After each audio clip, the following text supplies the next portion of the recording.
we had an extraordinary transaction between the two of you that needs to be highlighted, and that's kind of like what was the catalyst of us all coming here together today. But Mhm. let's just make sure for the audience, whoever's listening, what the heck is a 1031 exchange, let alone what we did here, which was a reverse 1031? Buy your replacement property first and then sell the property that you own second. And so in this case, That's the reverse that's the 1031. reverse. The property had already been purchased and this person was already working as a client of ours in this 1031 exchange and was running up against their deadline. So if you don't complete it inside the deadline, you won't qualify for a 1031 exchange and you'll pay the tax. And this was already turned down by another escrow company Yes. saying it was impossible. Yes. Yeah. Um, First thing I did was pick up I just needed to like get on the phone with people. You don't have time to sit there and send an email and wait for a response or what, like you have to be extremely active. So, picked up the phone with the seller, got as much information as I could from her. She was very helpful, but also very hesitant to even provide me what I needed because she didn't think it was possible.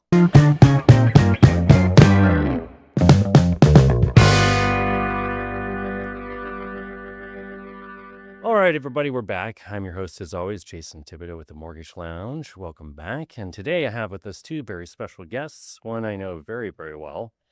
I The hope other, so. the other, I feel like I've known for a while. We kind of just hit it off. Jeff Bemis with 1031 Specialists. Did I get that right? You got it perfect. Exactly. Welcome to the show. Thanks. And my lovely wife. Isn't it hilarious, Boo? A few things to Yes. share on this. Oh, sure. So the formalities, Lorraine Thibodeau, owner and escrow officer and manager extraordinaire of On Demand Escrow. Thank Okay. you. So we got that out of the way. But more importantly, it's our 25-year wedding anniversary today.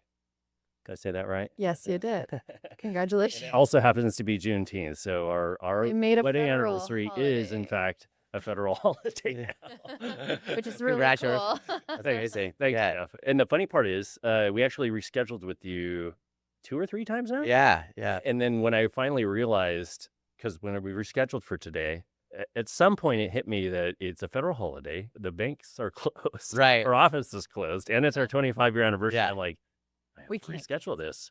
I can't reschedule this again. But But here we are. We're here for you, Jeff. Well, thank you. I appreciate that. You're welcome. Yeah. All right, we're going to begin. We're going to talk about first, we had an extraordinary transaction between the two of you that needs to be highlighted. And that's kind of like what was the catalyst of us all coming here together today.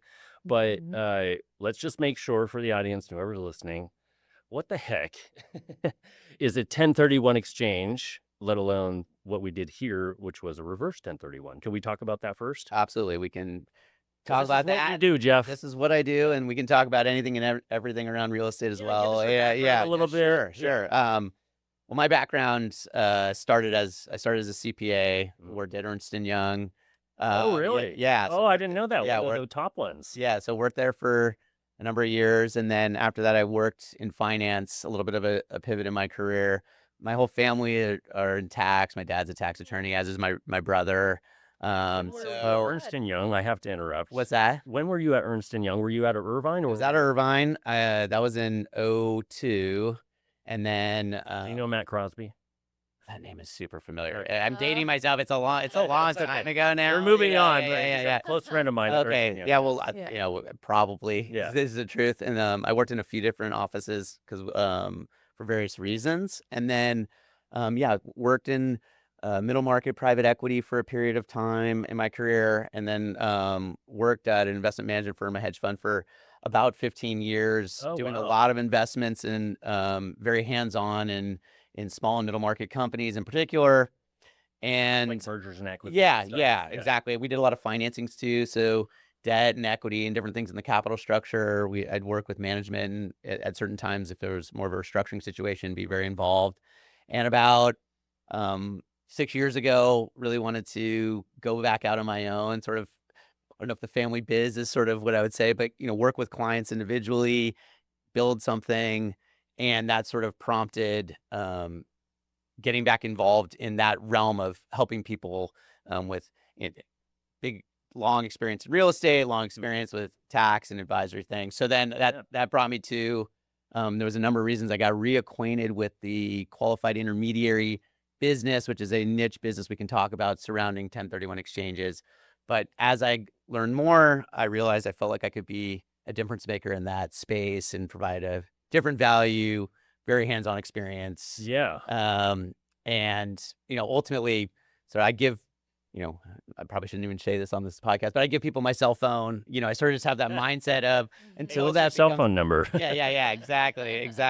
You But do that too. I do. I give out my cell phone I- too. it's funny. I've had a lot of people tell me not to do that. And, I find that people are really respectful with it by and large. Mhm. Yeah. And it's sort of the ethos that I want to be Yeah. along the firm. Obviously, we have a lot of team members now. And so, I try to empower them to be the point of contact as well. But like ultimately with our firm, I'm always there and available to tackle problems, and I think that sort of brings us to this. But, so we've grown the business pretty materially as a qualified intermediary. So what is a qualified intermediary?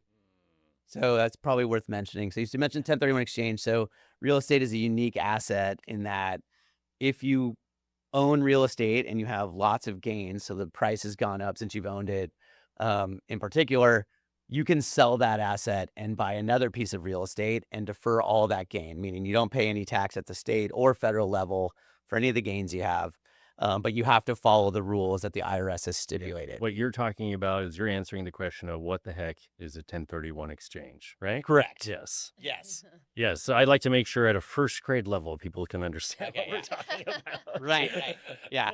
So in simple terms, if you want to sell a piece of real estate and buy another, and you're interested to buy another piece of real estate, so there's all kinds of reasons that people want to do this. And we're not talking about primary residence. We're No. not talking about second home. This is Right. somebody who has a home they've owned forever in Long Beach or something, or a multifamily that's Right. income producing, that's a rental, right? If it's used for investment or business purpose, it Yeah. can qualify. So Yeah. your primary residence sort of falls into another bucket. Right. So it's both commercial real estate and residential real estate, but any property type qualifies. So it can be single family residence that you rent out. It can be a hotel asset. It can be industrial, multifamily, fourplex, all Yeah. kinds of different assets. I'm in the What about, residential space, right? So I always think about single families and multifamilies, Yeah. but go What ahead. about an airplane? It used to be that I airplane. mean, qualified. a boat, an airplane, other. Okay. It's Yeah. interesting you bring that up. 1031s. Wedding yachts. It used their large industrial equipment, including airplanes and big capital equipment, used to actually fall under the 1031 world, but that changed with the 2017 change in law. So Oh. that doesn't qualify. Was that the original Trump tax bill? Yeah. Okay. So that under the Trump tax bill, that got excluded, but Good question, Boo. Oh. look at I was impressed by that. So ultimately, real estate stayed firmly in the 1031 opportunity, and so you can sell any piece of real estate. Normally, any other type of security or asset that you have, if it's gone way up in price, if you have Berkshire stock, or and it goes way up in value, and you sell it, and you want to buy another stock, you would pay capital gains tax. In general, Yeah. real estate provides an opportunity to defer all of that Mhm. Right. in doing a 1031 exchange. Yeah, because that wouldn't be the case with the stock, right? Right. You are paying long-term capital gains or whatever it is. Correct. Yeah, interesting. Well, we do have to slow things down and talk about your background a little bit. Yeah, sure. That's a really, deep resume you have there. Oh, thanks. And it sounds like you've been in, before what you're doing now and running your own thing, in a corporate environment, so to speak. Right. Whether it's Ernst & Young, tax at an enterprise level with the upper echelon of corporate America, right? Or internationally. Sure. You've got hedge fund stuff. Is that like venture capitalist stuff with the mergers and acquisitions? Like, that's a lot. So what got you to a place where you're like, yeah, I think I'm done with all of this and I'm going to do my own thing? I'm just curious. Yeah. I mean, it's a great question. I thought about it a lot, truthfully. So it was, I'd been doing it for quite a long time. So I worked at Ernst & Young for 4 or 5 years. Then I was doing the M&A. Training ground, I'm sure. Amazing. So Mhm. I've gotten a lot more involved with USC of late and the School of Accounting there, and interesting talking to folks. And part of it is that the foundational elements of tax and accounting, I think, have been served me incredibly in my career, and I think that's something I'm trying to let others know. and who are thinking about what they're going to go into and what Yeah. paths they want to take in their educational journey. So it's been very foundational for me. Yeah. So it's helped me in all kinds of ways in how I think about investments, think about companies, think about process. Yeah, it's And the ability to read and understand balance sheet and profit and loss and all of those things. Because I will tell you that it's what we do for a living in loans. Like we look at these things all day, but your average person, for the most part, doesn't really. It's all just Chinese to them. Totally agree. And, so that is, it is, it's the language of business. And so, while, the fundamentally making money and being able to afford, make more money than you spend is sort of Yeah. the foundation of what works, and how you get there. Easier said Fortunately, than done, by the way. 100%. It's also, how do you communicate that and what does it look like Yeah, in financial statements? yeah. It's important. It's important. Yeah. So as I mentioned, I think to you earlier, my family's all been in tax. My brother's tax attorney, as is my dad, and so as I was thinking about what maybe a next act would be in my career, I thought it might be interesting to go do something a bit different. And so after around COVID, right around Yeah. that 2020, it wasn't because of COVID, but I'd been thinking about it for a long time. It was, what am I going to do next that I think would be interesting and compelling? When I went out on my own, it was, I created a little mission statement for myself as I was commuting to my at-home office, and it was, can I work with people that I like on things that I find really compelling and Yeah. try and make it in that order. Yeah. And so that was sort of the goal, and ultimately was familiar with the space and 1031s. I sort of always joke around that, um, you know, my dad's all of his passwords, if they're a 4-digit code or 103, there's 31. So, you know, Now I so, know how to break into one of well, your right. codes. Yeah, exactly. It's actually half true. So, We all have this problem. yeah, exactly. We do. We know what our numbers are. Yes, we do. And so, yeah, I got reacquainted also in part because I was working as I was doing some consulting work as I was figuring out the exact thing I was going to be working on, and got reacquainted to this world of the qualified intermediary Yeah. that's required for 1031 exchanges. This is a very good segue because you said something. You said you want to be working on something that you feel is compelling and with people you like. I'm going to give myself a compliment, by the way. Oh. There was By all actually, I means. wasn't even part of this transaction. I'm just here because, I got the studio. Benefits of being the boss. Can let's pivot to, right? Sure. The transaction and bring in how the two of you connected. Because this is a very compelling story. And I was like, you guys have to get on camera and talk about this, right? Awesome. The 1031, how often, I don't think people understand, right? There is a tax consequence if you don't pull this off correctly, right? Right. Mhm. And I don't know how this landed in your lap. I'm going to maybe hand it over to you for a little bit.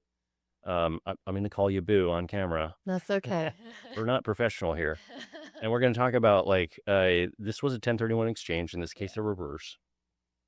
Somebody had, I guess, 48 hours left Um, before it was going to be a big, tax consequence situation. yeah. Yeah, I got a call late at night. I think around like 8:30-ish. I was on my way to go pick up the boys from basketball. And so I take the call, and it's a lender that I work with saying, "Hey, Lorraine, we have this transaction. It needs to close." At first, I was told in 3 days. It switched to 2. So we found out we only had 2 days. Um, but called me at night saying, "We have, a short period of time. It's a reverse 1031 exchange, and the escrow that it's with is saying it's impossible, and they can't do it." By the So, way, what is the normal time frame allowed for a 1031 exchange?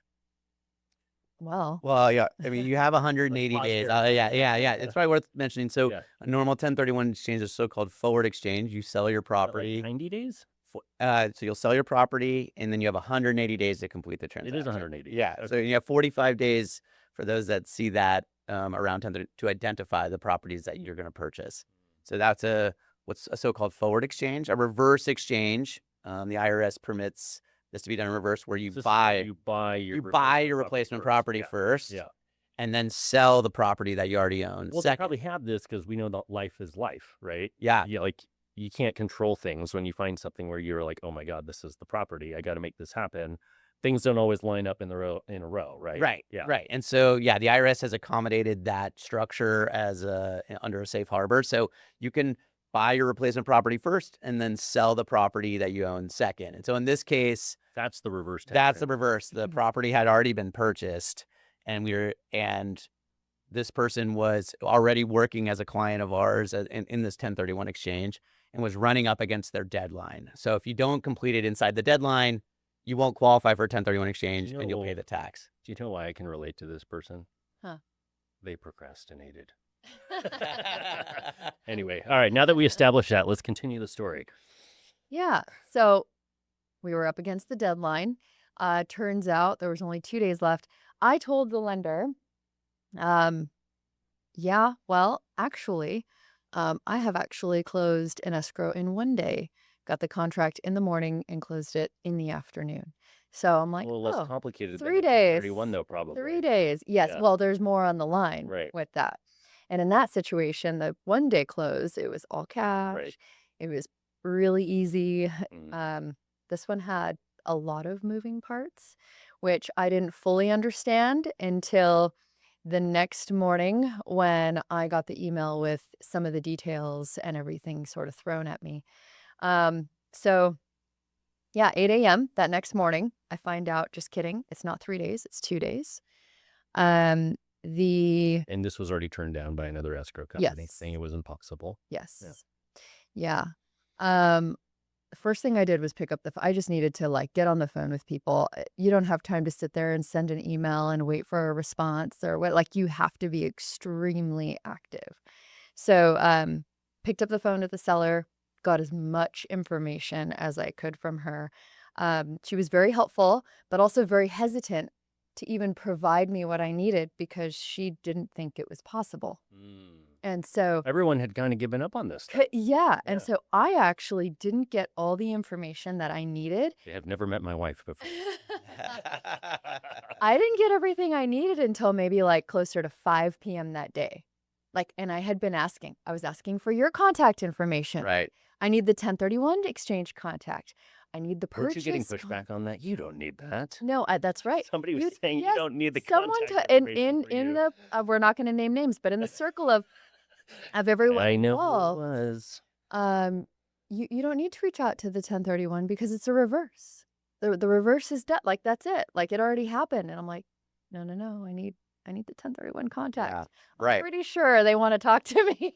Correct. So, yeah, it was a challenge just getting what I needed. So I pulled some favors. I called Oh, yes. well, and this is where like maybe, We'll probably not name names on that. well, no, I mean Do that's we want to give them credit? sure. Let's give him credit. Okay. I reached out to Tommy Corbett over at First American. Shout out to Tommy. Tommy, you did a great job. I called him. I don't know Tommy. I called him in the First American, morning, and I'm like, "Hey, Tommy, how long does it take to get a prelim?" And he's like, "Oh, if I rush it, like 6 to 8 hours, maybe." And that's like really rushing it. I'm like, "Can you get it to me faster? Is there a way?" And he went in and did a lot of the title work himself. Mm. So, Oh, amazing. Yeah, he's a yes. pro. He's been at Yeah, it for as long as we great. have. Yeah. So he did a lot of the searches. He did so much to where he kind of teed it up for his team to generate the report. I got it in like 3 hours, which was like incredible. Mhm. So, Yeah, without that, it wouldn't have happened. yeah. So before noon that day, I knew exactly what I was up against. I had a loan, just a regular loan that was going to be really easy to get. Right. But I needed the seller's social security numbers and written authorization, which I was having a hard time like pulling. When did she finally relent? So like 5 p.m. Help that me day. help you. Yeah, there's a lot of that. Yes. But then there was another loan on there too, which was cross collateralized against Of course. multiple properties.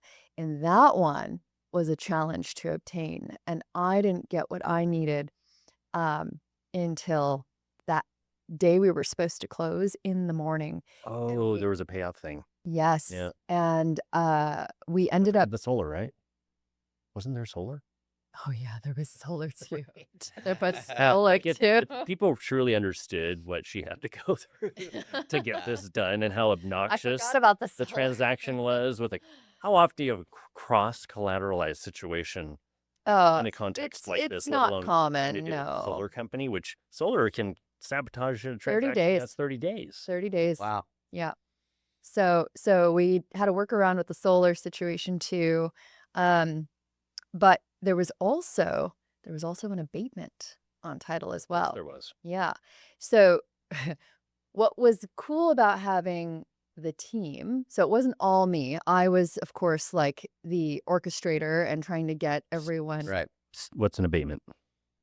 Oh, it's like a city. Not everyone knows what an abatement is. Okay, it's like a city lien. It could be anything. It could be your grass is brown, and the city came out and said, "No, you need to rectify that. Thank Like you. you can't have brown Right. grass." Could be like Overgrown tires, brush, all that stuff. but it could be something a little bit more serious too, which I don't want to give too many details. In this case, it was a little more serious. So, um, Oh, I remember. yeah, Yeah. maybe we don't want to Yeah, get no. into that, but. What was cool about having my team on the inside is that we really do have like a family, you know, within our office. The other escrow officer in the office is my sister-in-law. My mom actually works for me as well, Notary. part-time, and she also has her notary license, which comes in very handy.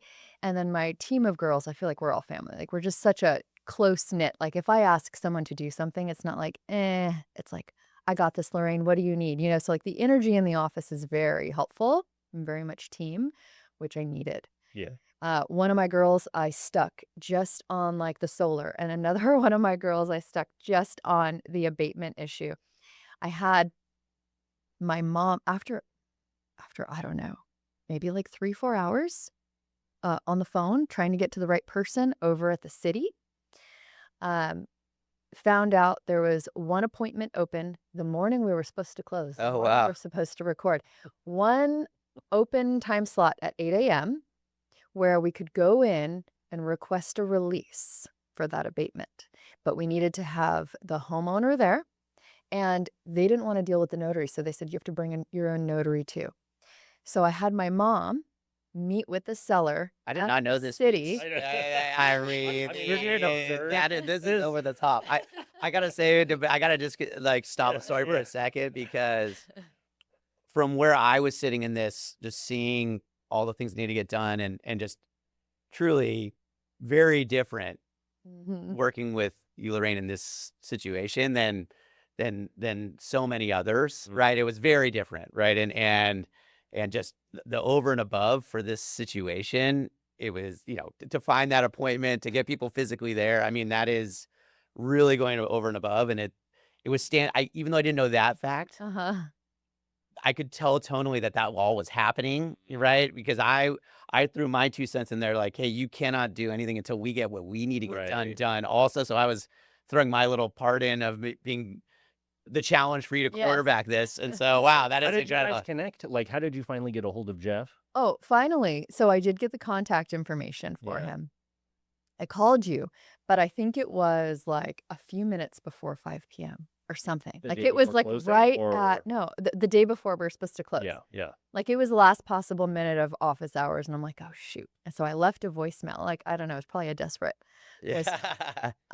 Well, it sounds like you were out of the loop on all of this until you got on her radar. Well, I mean, so our whole process on our side is to be very helpful in our clients' transactions. So I had been communicating with this client over and over again about the looming deadline, and like, hey, like, what are you doing? Like, are you like, are you? I didn't And know again, this part. and Yeah. ultimately, our clients can make their own choices on whether they want to, how they want to finish out their transactions. Sometimes folks don't end up completing in a 1031 exchange, and Yeah. that's perfectly okay. And maybe she wanted to just own both properties at the end in a reverse. So if you buy the property and then you don't end up selling, you can just ultimately Yeah. own both Then you properties. have the Mhm. taxable event.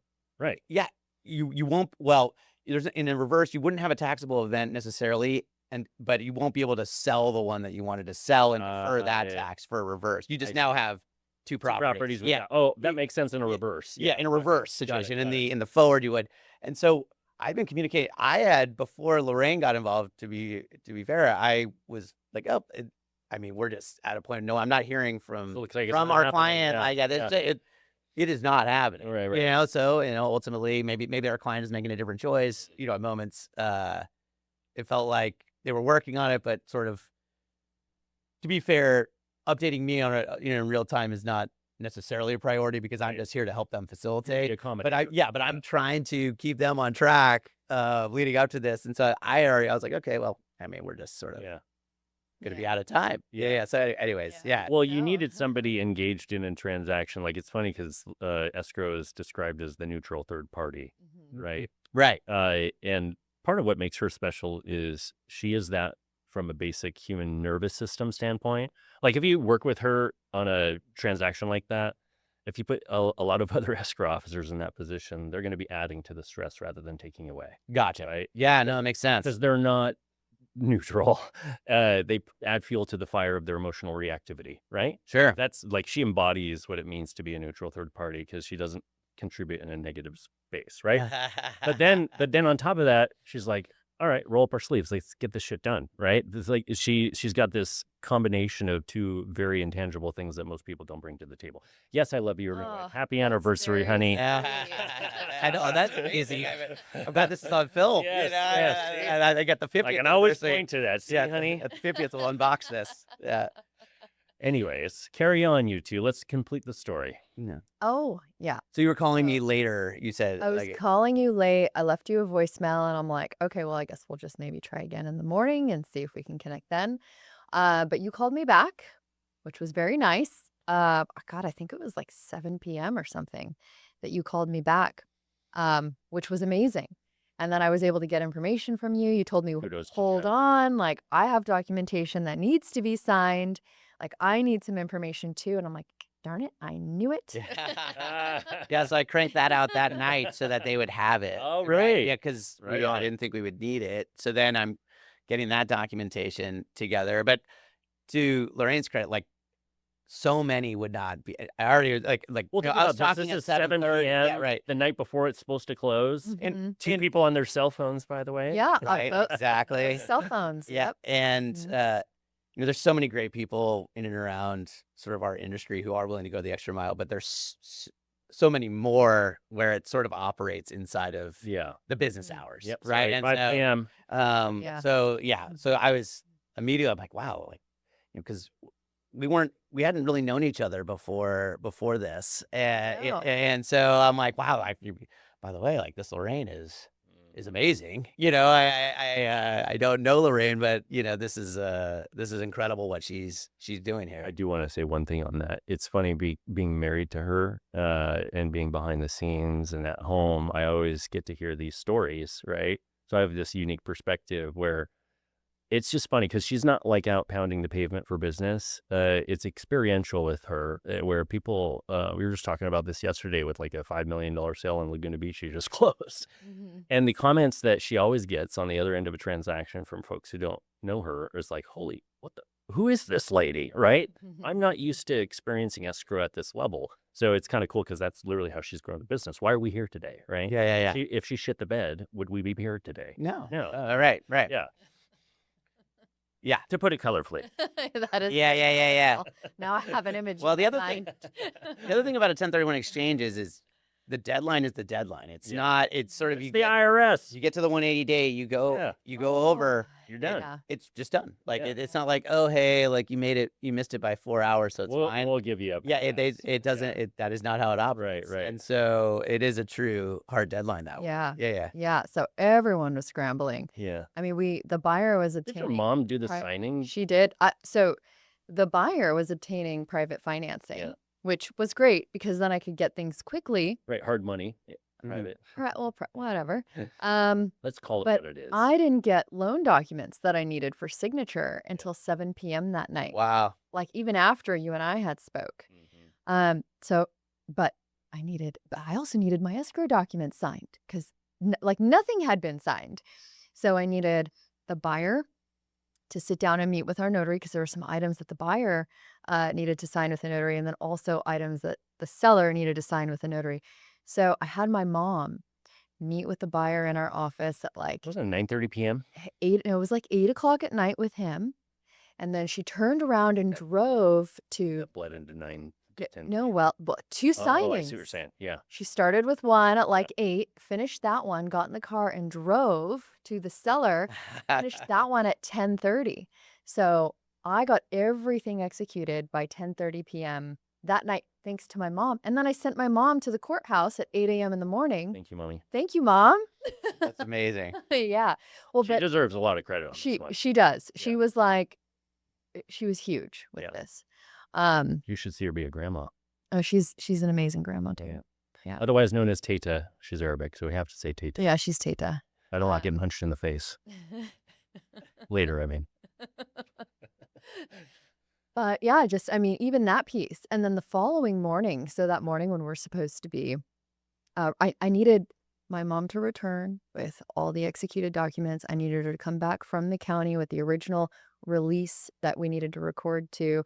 Once I had everything, we had a messenger run down to First American so that they had what they needed to record. So like the documentation got to where it needed in time. And now I just needed money. I had money coming from 3 sources, right? I have a I remember private. So, man, this is another ridiculous story. Really crazy. I had a private lender, and then the buyer was sending in funds from 2 different banks, 2 different, like, whatever. So one came in really early. Great. Awesome. The other two. There's one bank in particular. I always ask people, where are you wiring money from? Like, what's the institution? Because there's one bank, and I'm not going to name it, even though I really want to, that waits until 3 p.m. Oh, and jeez. sends all their wires out in So batches. Once. Got it. So brutal. Yes. Yep. So you can go in at 8 a.m. in the morning, but I'm not going to get it until like 3:30. Well, if that's the case, I've got like 15, 20 minutes to record and make something happen on time. Like, and it's really risky. Like, stresses me out. Well, you need the money in order to record and close. Yeah. Right. Title will not record unless I say I have all the money. And back to what he was saying about, there is no wiggle room, right? With the No, there IRS. isn't. Yeah. And we're dealing with, If it doesn't close, you're like everything you guys worked on for 48 hours Yeah. is for nothing. Yeah. And I'm waiting on some, Yeah. I'm waiting on some bank teller to sit there and, do whatever they're doing. Yes. So, yeah. So the other 2 wires were coming from that same bank institution, which I won't name. So I had to send the private lender back to the bank to sit there and tell them. I called them. I'm like, the wire's not here. The wire's not here. I'm running out of time. I'm running out of time. Go back to the bank, please, and sit there and make them send it. Yeah. And he did. He went and they sent the wire. And then the other one, the buyer, I'm like, please, like, you need to send me I want to see what you completed, like your wire I'm verification actually feeling form. anxiety right now. Oh my God. I'm like reliving this. I am too. It I'm is. having to relive this traumatic situation all over again. The wire verification form, I'm looking at it like what the buyer completed at the bank because he's like, I sent it. So I'm looking at it. I'm like, oh my God, there's a typo. There's a typo in our business name. And our name was, I'm not going to say it, but our name was phonetically typed out in a specific language. Okay. So instead of On Demand Escrow, it was something else, but you can tell like there were some things missed. I'm like, okay. So Yeah. I called my bank, Citizens Business Bank, a big bank, and I'm begging Let the wire through. our banker. I'm like, because it would get rejected Okay. for a typo. Sure. So, Yeah. so I'm like, They wouldn't receive and it. they do. Yeah. They reject all the time for me. And I'm like, oh. So I'm calling and I'm begging. I'm like, you guys don't understand. I need this wire today. Like there is, Yeah. you have to let it through. There is an error. I'm going to send it to you. It's meant to come to me. The account number is correct. Right. So like Yeah. you have One to let letter. it through. I've had good experience with that as an aside. Yeah. If you're like really Yeah. proactive with the bank and Yeah. and Yes. they understand that, like And the relationship is pretty right, established. right, Yeah. right, Yeah. exactly, yeah. Yes. They understood the severity. I got through to like the back end, like corporate wire room, and gave them all the information, the Fed reference number, everything. And so they were like, okay, we'll let it through. This story is so absurd that I'm waiting for like the moment aliens come down to sabotage you. Yeah. Sorry. I mean, we had so much against us. Yeah. Why Uh, do you think, Jeff, I wanted to put this on camera? Because like if you listen to this, you're like, how I just think even in a regular transaction that didn't have all these other elements, right. just getting the level of engagement Yeah, that yeah. Lorraine and everyone put through on your team would be very challenging to Yeah. find a team to be that proactive. I mean, like I said, there's a lot of great people, and I'm sure Yeah. there's we work with a lot of great Mm-hmm. folks in these sure. roles. But I mean, massive kudos and of just the effort, and Yeah. because ultimately, and this is and partly why I think we've had such a great chemistry from that time to now is I share in that ethos, and it's when this is all said and done, the fees were probably it wasn't about the fees. It was No. about getting a great. It was about getting the client done. This client comes to you, really wants help. You think you can help them, and I share that. It's that philosophy. On our side, it's you can call me as much as you want. I don't bill hourly, Yeah. and I Mhm. wish we could. yeah, Oh yeah, man, I'd yeah, be rich. right, right. Realtors and attorneys have it the best. I was just gonna say that. Yeah. They do. I guess my experience with realtors and Yeah. attorneys is they always think the grass is greener on the other side too. Yeah, yeah, yeah, It's, yeah, it's interesting how that works. But same ethos. It's like there's no transaction that it's not about the fee. It's about every client getting where they need to go, and then over time, that all is if you have that as the priority, everything else falls into place. Great Yeah. for your business, yeah. Well, this and so that I mean, this is a total like if I were to from an economics perspective for the level of effort and the favors you're drawing and that Huh? it wasn't about the economics, I'm sure. It was more like, okay, can we do something for a client that they can't get done elsewhere? And then like that's an incredible thing to be able to offer. And clients to know you're there, even though most are going to be down the fairway, to know that if there are those situations that Mhm. they've got a team behind them that can do that is great. Like, yeah. yeah. I For think the sure. ethos he's describing is the long game, right? And being relational over transactional, Yeah, right? totally. Because I think ultimately, you mentioned team. It wouldn't have happened if you weren't willing to take that call at 7 p.m. Sure. The document signed and understand the importance of what was going on, right? Right. I'm sure there's plenty of other 1031 exchange companies that would have fallen short on that.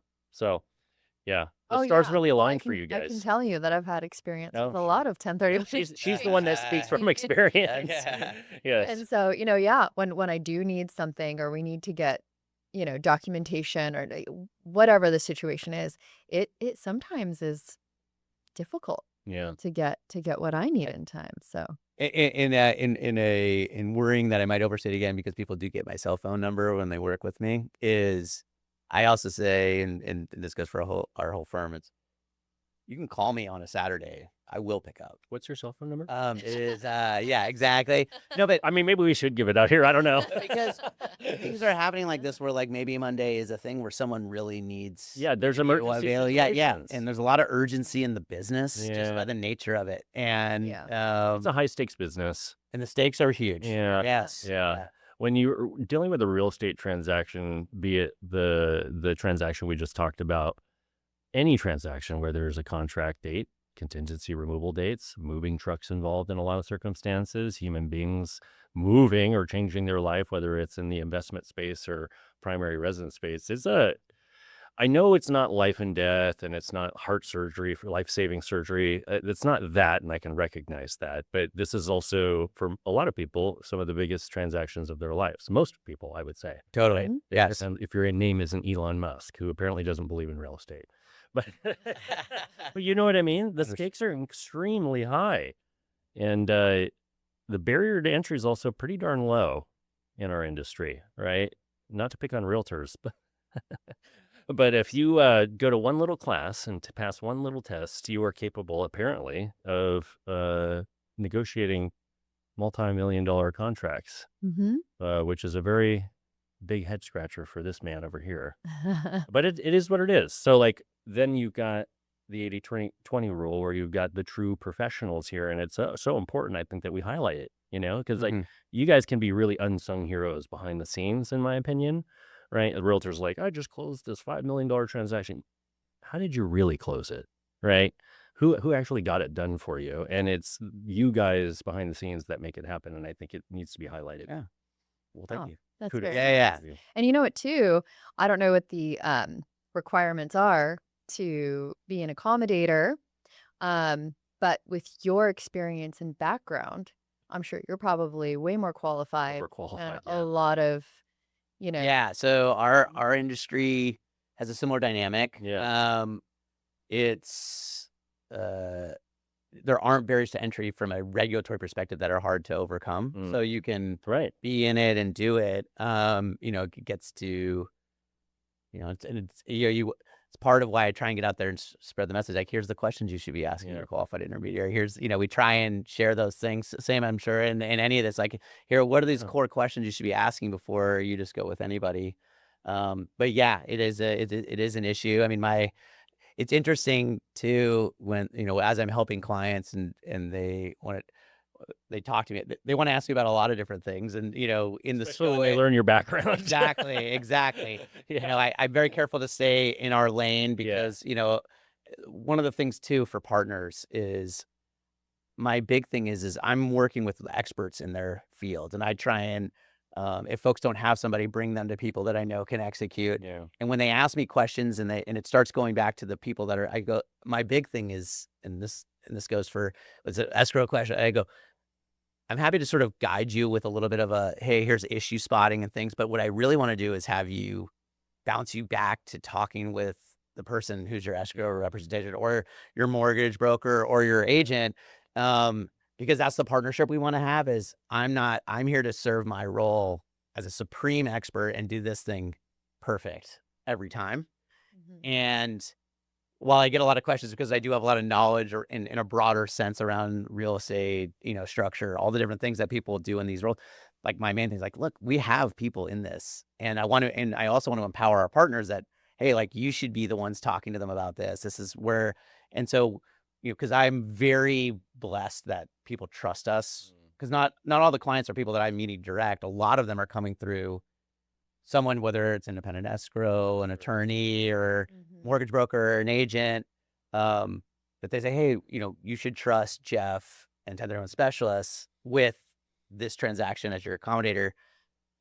I respect that in such a deep way that I, my big thing is like, hey, like, you have these great experts. We're going to do our spot. Because they, especially because I don't charge by the hour when we talk, and they want to go, oh, what are they? And I go, look, you've got the team, right? Go talk to them, work with them. And then I'm here to support and help. Here's some things that might help you in that journey of discovering what it is you're trying to figure out. And that's when it's great, because it doesn't always work out this way, Yeah. where the entire team is um, like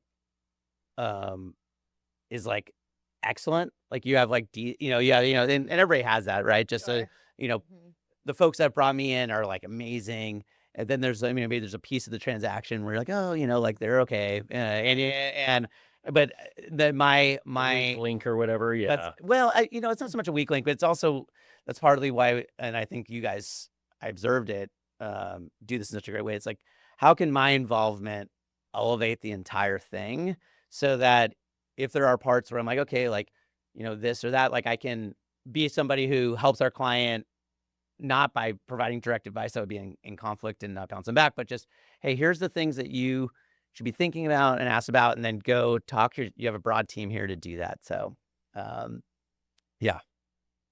Yes, what you're talking about is the A team and just being relational again and the networking. I'm not sure if that was always a skill you had from the beginning, but networking is a contact sport. It really is. Mhm. Yeah.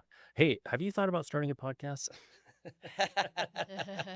Like, I think again, it's just the only way to get the word out on this kind of thing is using this type of platform, and then social media. Social media is a wide spectrum of, on this end, time wasting brain candy and dopamine exhaustion. And then on this end of the spectrum, uh, scaling your business and getting your brand out in a way that wasn't possible just 10 or 15 years ago. Right. Right. So, like, that's why I've leaned into this, like the whole networking thing. I did it the old school way, which was out belly to belly networking. I like met my business partner, Matt, at a BNI chapter Okay. Yeah. 14 years ago or Wow. 12 years ago. I don't remember. goofy old referral network organizations that were established in the 80s is how I built my business. Going to broker preview, meeting realtors, going to open houses, all of those things. Cold calling. Some of my best clients were cold calling. But there's like a very limited way that you can grow your business doing it that way. Organically, yes, but it takes some time. Sure. Start a podcast, get your word out on social media. That's how you start to scale this thing and blow it up in a good way. Amazing. All right. Maureen, my wife, I love you. Happy Weird anniversary. to hear my name. Well, it's, we're on All right. camera. They need to know your name. The boo is, you're my boo, but you're Okay. also Lorraine, Oh, yes. escrow officer and owner extraordinaire. Thank you. And then Jeff, thank you for coming on today. Oh, it's my pleasure. This is amazing. 1031 specialist, Jeff Bemis, everyone. That was fun. Yeah, thank Thank you. you to you both. And all right, we'll get on with it.